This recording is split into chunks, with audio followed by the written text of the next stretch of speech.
Bismillahirrahmanirrahim. Langkah-langkah penyusunan buku ajar. Ini langkah umum yang dilakukan oleh seorang penulis buku ajar ketika dia menulis buku ajarnya. Yang pertama, dia harus melakukan analisis mata pelajaran yang akan dikembangkan dan karakteristik siswanya atau yang akan ditulis.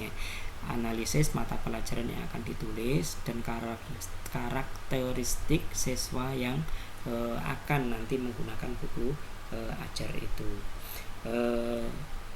Tujuan pembelajarannya apa, ini itu harus ditetapkan sejak semula.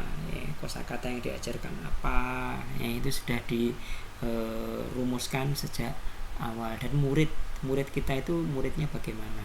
Ini buku untuk laki-laki saja, buku untuk perempuan saja, buku untuk sekolah umum, sekolah pada umumnya, atau buku untuk pesantren misalnya, buku untuk tujuan tertentu misalnya, buku hanya untuk kursus, siswa kursus seperti siswa SMK, yaitu buku yang SMK mesin, tentu saja akan diajari tentang permesinan lebih banyak daripada yang lain-lainnya. Nah, ketika menyebutkan sekolah, pembelajaran dan lain-lain, sebutkan sekolah permesinan itu, sebutkan jurusan permesinan itu. Yang kedua, merancang, merumuskan tujuan pembelajaran. Ini KIKD, ini kan indikatornya apa, itu ditentukan di sini. Kemudian melakukan oret-oret.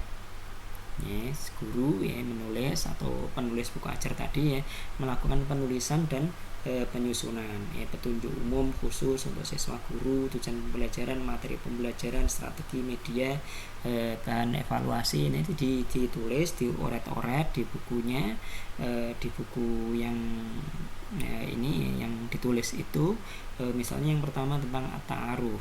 Nah, di sini membuat hiwar, percakapan antara si A dan si B ditulis sesuai dengan petunjuk umum yang ada, baik untuk yang khusus maupun yang umum maupun yang khusus untuk siswa dan untuk guru. Kemudian tujuan pembelajarannya apa, sesuaikan itu. Tujuan pembelajarannya ini adalah agar siswa dapat mengungkapkan pertanyaan, misalnya Mas muka dan menjawab pertanyaan itu. Nah, berarti buku harus menyesuaikan itu. Materi pelajaran bahasa Arab di sini, strateginya bagaimana cara mengajarkannya, menggunakan metode apa, metode apa itu, langsung, metode terjemah, atau menggunakan audio visual. Berarti nanti butuh media rekam, media gambar dan yang lainnya, dan bahan evaluasinya apa. Kemudian evaluasi. Nah, evaluasi ini kita melibatkan pakar, ahli.